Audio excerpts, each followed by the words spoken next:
So, in terms of foreign policy, we've addressed our issues with France.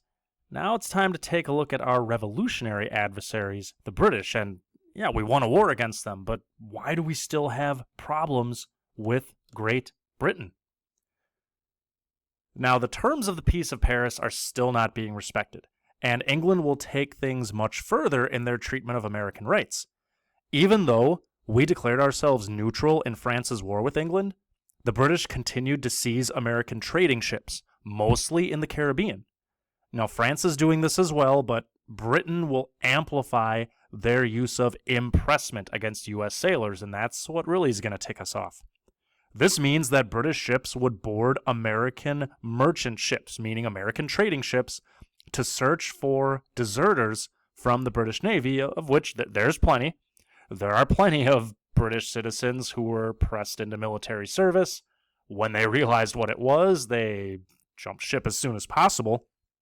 But in the process, they also took naturalized and American-born citizens. This is what's really going to anger us. So that's what's going on the high seas.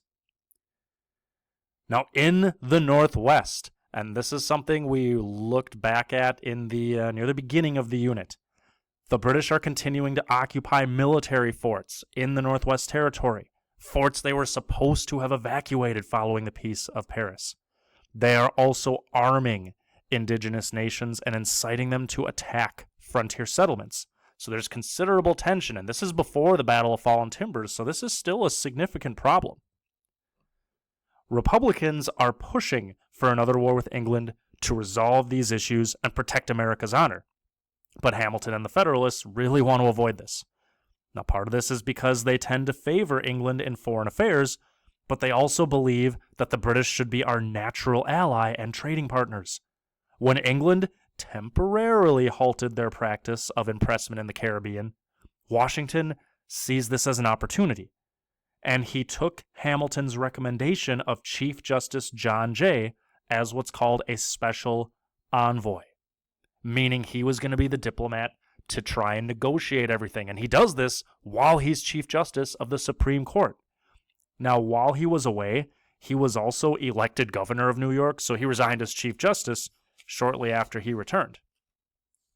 Now he goes, he negotiates, so it stands to reason we'd want to know what happened and, frankly, what was the reaction. Now, Jay had a really busy social calendar in London, and the negotiations actually took about 5 months. The result was officially called the Treaty of Amity, Commerce, and Navigation between His Britannic Majesty and the United States of America, but most Americans called it Jay's Treaty, for obvious reasons. The short version is that Britain finally agreed to evacuate their forts in the Northwest, and the two nations agreed that Britain would receive what was called Most Favored Nation status on all goods going into America. Now, Most Favored Nation status means that each nation gives the other the best available deal for each to maximize their profit.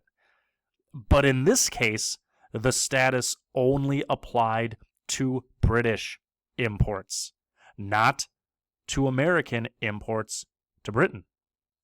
Now, what's interesting about the treaty is painter John Trumbull was Jay's secretary, and he was instructed to memorize the terms of it so that he could verbally tell America's envoy to France, James Monroe, about what had transpired. Word of the treaty reached America even before Jay returned, and Jay declared that he had been burned in effigy so many times in so many towns that he could sail the eastern seaboard at night by the light of these effigies. Now, initially, the terms of the treaty were kept secret, and Republicans pushed for their publication. Washington hesitated because he was unsure if it was constitutionally necessary to make the terms of, this treaty public. However, a Republican senator smuggled them out, and the contents caused such an uproar that the bare minimum of 20 senators voted to ratify it, which was the exact 2/3 majority. Now, realistically, this was the final straw for Washington as president. He was being attacked in the Republican press like never before, and he decided that now was the time to truly retire to Mount Vernon. He composed his farewell address, and he was determined to get out of the political game for good. Even though up to this point, it's the Federalists who had won most of the individual political battles. So when it came to neutrality, Federalists win. Jay's Treaty, Federalists win. All of those financial issues, assumption, the bank, the excise tax, Federalists win. Yet it's going to be Republicans who will have more staying power, and the Federalist Party is actually going to be gone within a generation.